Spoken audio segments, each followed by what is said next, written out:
Oke, minggu ini kita balik bahas web novel lagi.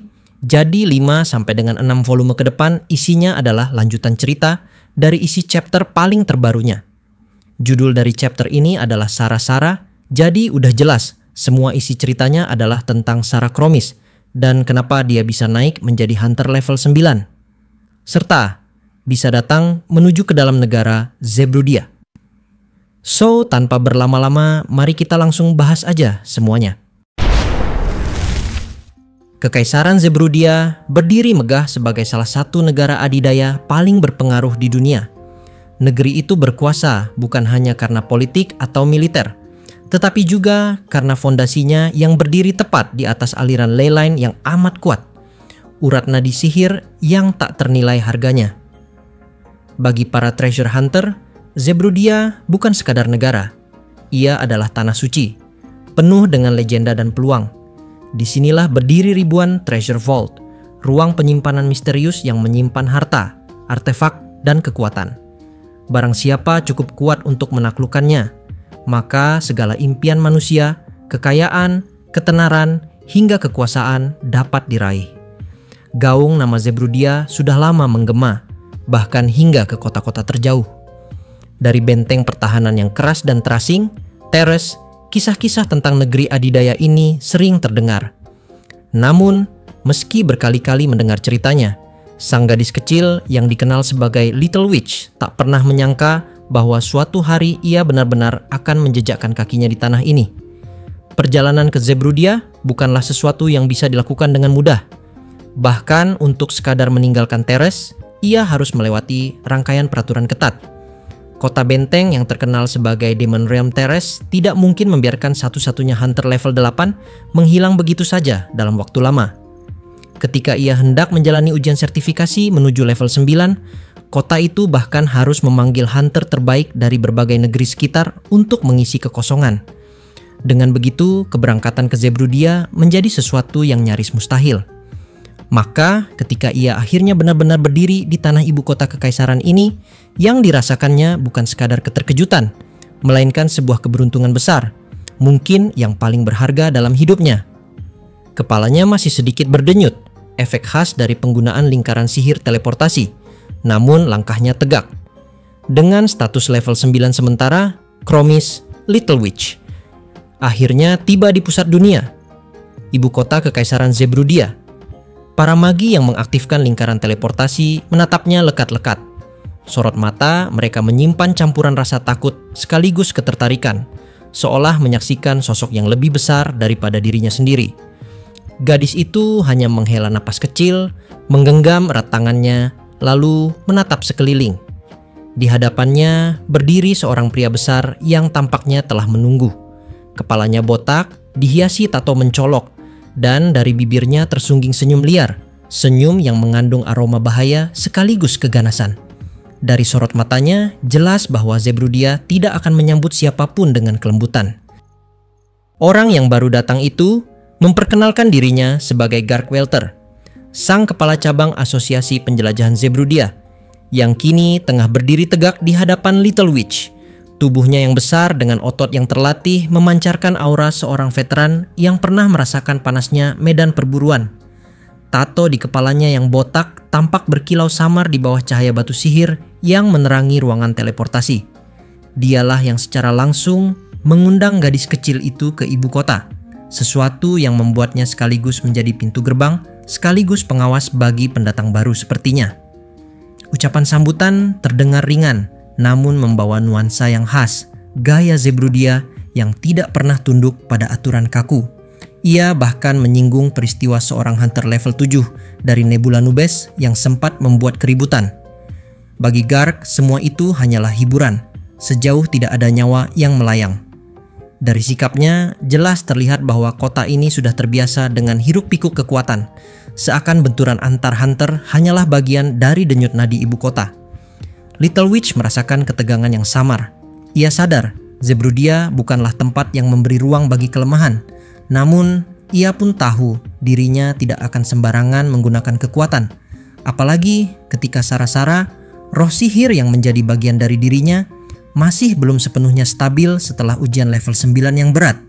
pikirannya dipenuhi kehati-hatian meski sorot matanya tetap mantap. Garg menepuk bahu gadis itu dengan tangan besar yang terasa seperti batu hidup. Sentuhan itu berat, tapi bukan ancaman. Lebih seperti pengingat bahwa ia sekarang berada di wilayah yang berbeda dari semua tempat yang pernah ia kenal. Dengan suara datar, Garg memberitahu bahwa ibu kota ini adalah tempat berkumpulnya hunter dari segala penjuru dunia. Disinilah ambisi, ketamakan, dan kekuatan bersilangan membentuk pusaran takdir yang bisa menelan siapapun yang lengah. Little Witch mendengarkan dengan seksama. Ia tidak berniat membuang waktunya, tetapi ada bagian dari dirinya yang merasa harus melihat lebih banyak jalan-jalan batu yang berkelok, menara-menara sihir yang menjulang, dan hiruk-pikuk pasar tempat para hunter memperjualbelikan hasil buruan mereka. Dunia yang terbuka di hadapannya ini lebih besar dari apapun yang ia bayangkan saat masih terkurung di teras. Di luar gedung asosiasi, ibu kota Zerbrudia menanti, penuh dengan cahaya dan bayangan, dengan janji kejayaan sekaligus ancaman kehancuran. Dan di tengah pusaran itu, nama Little Witch baru saja memasuki catatan sejarah kota. Oke, cerita flashback dulu cuy, tentang gimana Sarah bisa diperbolehkan pergi ke ibu kota negara Zerbrudia. Hasil dari ujian sertifikasi level 9 akhirnya diumumkan. Nama saya Chromis, sang Little Witch, tercatat sebagai salah satu yang dinyatakan lulus. Namun dengan catatan penting, kelulusan itu bersifat sementara. Bagi sebagian orang, hal itu mungkin terdengar sebagai prestasi besar, tetapi bagi dirinya sendiri, ada rasa janggal yang tak bisa ia abaikan. Dalam ujian itu, kontribusinya nyaris tak berarti bila dibandingkan dengan rekan-rekan lain. Satu-satunya hal yang benar-benar bisa disebut keberhasilan hanyalah ketika ia berhasil menangkap 2 pemimpin organisasi Kitsune. Itu pun terasa kecil, apalagi jika disandingkan dengan Thousand Tricks, sosok luar biasa yang seorang diri menuntaskan tugas utama. Dengan hasil seperti itu, gelar level 9 baginya terasa terlalu berat, seperti mahkota yang tak pantas ia kenakan. Namun, ada alasan yang jauh lebih serius mengapa kelulusannya hanya bersifat sementara.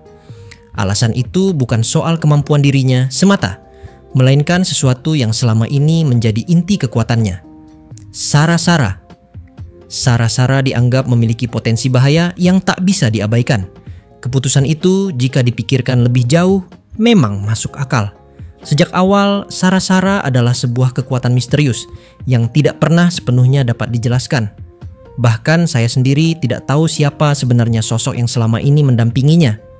Mereka selalu hadir di sisinya, berdiri bersama keluarganya sejak lama, dan sepanjang hidupnya menjadi tangan tak terlihat yang membantunya melangkah hingga ke level 8. Namun, ada satu sifat yang membuat Sarah berbeda dari entitas lain. Mereka tidak sepenuhnya patuh. Kadang mereka bergerak di luar perintah, mengikuti kehendak mereka sendiri.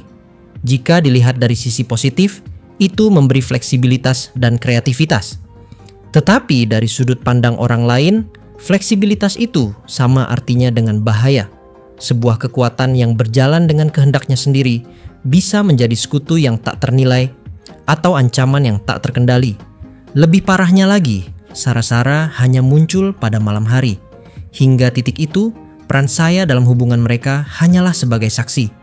Ia bisa memanggil, bisa memohon, tetapi selebihnya hanya bisa menyaksikan. Semua berubah saat ujian level 9 berlangsung. Terdesak oleh situasi, terinspirasi oleh kata-kata Thousand Tricks, ia memaksa dirinya untuk mencoba sesuatu yang tak pernah ia lakukan sebelumnya.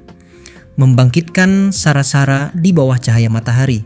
Dan saat itu terjadi, ia merasakan perubahan. Pandangannya menjadi lebih tajam, seakan ada tabir tipis yang terangkat dari matanya. Dunia terlihat lebih jelas. Detail-detail kecil yang sebelumnya tersembunyi kini menampakkan diri. Bagi saya, itu adalah bukti bahwa dirinya telah menembus sebuah dinding pembatas, bahwa kekuatannya kini berkembang ke arah yang bahkan ia sendiri tidak mengerti. Sayangnya, ia tidak hadir dalam sidang evaluasi. Ia hanya mendengar kabar dari bisikan orang-orang dan laporan yang setengah terbuka. Di ruang rapat itu, para anggota sidang memperdebatkan keras tentang potensi bahaya Sarah. Ada yang menilai bahwa kekuatan semacam itu tidak layak dimiliki seorang hunter. Ada pula yang melihat peluang besar jika bisa dikendalikan. Di tengah perdebatan yang memanas, suara Garg Welter, kepala cabang Zerbrudia, bangkit dengan gagasan yang tegas. Ia mengusulkan agar Little Witch dibawa ke ibu kota kekaisaran. Zerbrudia adalah pusat peradaban para hunter, tempat di mana para petualang berlevel tinggi dari seluruh dunia berkumpul, tempat di mana informasi mengalir seperti sungai tanpa henti. Jika ada satu tempat di dunia yang bisa memberi petunjuk tentang bagaimana mengendalikan Sara-Sara, maka Zerbrudialah tempat itu. Dan begitulah takdir membawa saya Chromis ke jantung dunia. Bukan hanya sebagai seorang hunter yang baru saja menembus level 9, tetapi juga sebagai pembawa misteri yang bisa menjadi berkah, atau malah menjadi bencana. Usulan Garkwelter di dalam rapat sebelumnya akhirnya bisa diterima. Maka diputuskanlah bahwa saya Chromis diberikan status level 9 sementara, sekaligus tiket menuju ibu kota kekaisaran Zerbrudia. Sebuah kehormatan sekaligus tanggung jawab yang berat. Namun keputusan itu menimbulkan persoalan lain. Siapa yang akan menjaga Teres jika dirinya pergi? Teres bukanlah kota biasa. Ia adalah benteng di tepi dunia, garis depan yang selalu siap menghadapi serbuan dari Demon Realm. Kepergian seorang hunter level 8 sekaligus kandidat level 9 tentu menimbulkan celah berbahaya. Semua orang tahu tempat itu tidak bisa ditinggalkan begitu saja tanpa pengganti yang sepadan. Saat kebingungan meliputi sidang evaluasi, muncullah tawaran tak terduga. Kaiser Sigurd yang dikenal dengan julukan Celestial Dancer, seorang hunter flamboyan yang ikut serta dalam ujian sertifikasi level 9, mengangkat tangannya dengan senyum yang penuh percaya diri. Ia menyatakan kesediaannya untuk menggantikan peran Little Witch di Teres. Dengan tawa lepas, ia mengatakan bahwa kebetulan dirinya ingin merasakan bagaimana rasanya berdiri di panggung kota benteng legendaris itu. Ia tidak lagi memiliki urusan di negerinya sendiri, dan kapanpun ia bisa pergi ke Zerbrudia. Dengan santai, ia menambahkan bahwa mungkin suatu hari nanti, para hunter di Teres tidak akan lagi mengingat nama saya Chromis, melainkan hanya mengingat sang pahlawan, Kaiser Sigurd. Ucapan itu terdengar congkak, tetapi semua orang yang hadir tahu bahwa di balik sikapnya yang penuh gaya, Kaiser adalah sosok berhati baik. Tidak ada kepentingan pribadi yang ia utamakan selain menjaga keseimbangan. Ia adalah orang yang dengan ringan hati menanggung beban besar hanya agar orang lain dapat melangkah lebih jauh. Dan dengan bantuan berbagai pihak, dari Gark yang memberi usulan, dari asosiasi yang memberi izin, hingga Kaiser yang rela mengisi kekosongan, saya akhirnya berhasil melangkah jauh hingga ke ibu kota Zerbrudia. Kini, beban baru menanti.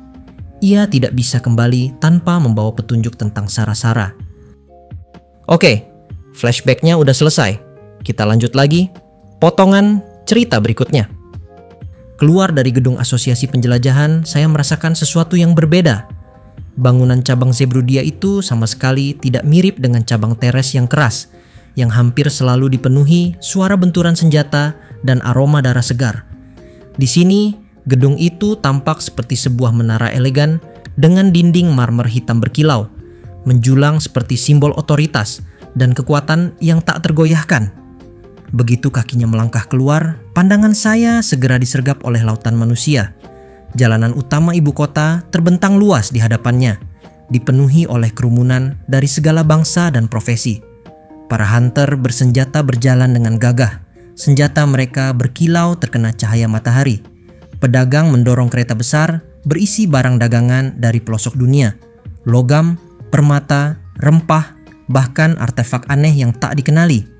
Pelancong berpakaian seadanya bercampur dengan pelajar yang mengenakan jubah panjang, berjalan sambil membawa buku sihir di tangan mereka. Suasana kota itu terang benderang, seakan cahaya matahari sendiri berlipat ganda untuk menyinari segala penjuru. Mata saya berbinar. Seumur hidupnya, ia hanya mengenal Teres, kota suram yang berdiri di garis depan peperangan panjang. Meski perang di sana sudah mereda, atmosfer kelam dan beban sejarah selalu menekan bahu setiap penduduknya. Tapi Zerbrudia berbeda. Wajah-wajah yang ia lihat tidak memancarkan kesuraman. Orang-orang di sini melangkah dengan penuh percaya diri, seakan masing-masing dari mereka membawa mimpi dan kebanggaan pribadi. Ada tawa riang, ada teriakan para pedagang yang menawarkan barang, ada suara dentang logam dari bengkel senjata di kejauhan. Semua itu berpadu menjadi musik kehidupan yang asing namun memikat. Bagi saya, pemandangan ini terasa bagai dunia lain. Sebuah kota yang tidak dikekang oleh bayangan perang, melainkan digerakkan oleh ambisi, perdagangan, dan pencarian akan kekuatan. Ia berdiri mematung sejenak, membiarkan matanya merekam setiap detail, warna pakaian yang beraneka ragam, bau rempah yang terbawa angin, bahkan riuh rendah suara kaki kuda di jalan batu. Hatinya bergetar. Untuk pertama kalinya, ia benar-benar merasa bahwa perjalanannya telah membawanya ke pusat dunia. Di tengah arus manusia yang bergerak seperti gelombang tanpa henti, saya Kromis berdiri dengan tubuh mungilnya, tampak begitu berbeda dari kerumunan. Seragam biru tua yang melekat di tubuhnya mencolok, bukan hanya karena warnanya yang kontras di antara pakaian para hunter, pedagang, dan pelajar, tetapi juga karena caranya membawa seragam itu dengan keteguhan hati. Bagi orang lain, pakaian itu mungkin hanya sehelai kain usang, peninggalan yang sudah tak layak dipakai di kota sebesar ini. Namun, bagi saya, seragam itu adalah satu-satunya harta yang benar-benar mengikat dirinya dengan orang tua kandungnya. Sosok yang kini hanya tersisa dalam potongan ingatan dan perasaan samar. Ia tahu betul bahwa jika ia ingin menyesuaikan diri dengan hiruk-pikuk ibu kota, ia bisa saja membeli pakaian baru, mengganti penampilannya dengan sesuatu yang lebih modern dan praktis. Tetapi, bagaimana mungkin ia membuang peninggalan terakhir yang masih menyimpan aroma masa lalu? Sejenak, perasaan sentimental itu membuat dadanya sesak. Keramaian di sekitarnya seakan memudar, digantikan oleh kenangan samar, wajah yang samar tertawa, suara lembut yang tak lagi jelas, bayangan rumah yang sudah lama hilang. Ia menggelengkan kepala cepat-cepat, menepis bayangan itu agar tidak larut dalam nostalgia yang tak berguna. Tidak sekarang, batinnya, bukan waktunya untuk kelemahan. Beberapa dengan rasa ingin tahu, yang lain dengan sekilas penghormatan samar. Mereka mungkin mengenali insignia pada seragam biru tuanya, atau mungkin hanya terpesona oleh aura samar Sarasara yang masih melekat di tubuh gadis itu, meski tidak sedang dipanggil keluar. Ibu kota ini luas, penuh dengan misteri dan janji yang berkilau. Namun bagi saya, satu hal sudah pasti. Ia tidak bisa kembali ke teras dengan tangan kosong. Jika ia ingin masa depannya, kekuatannya, dan hubungannya dengan Sarasara tidak diputus begitu saja, maka jawabannya harus ditemukan di sini, di jantung Kekaisaran Zerbrudia.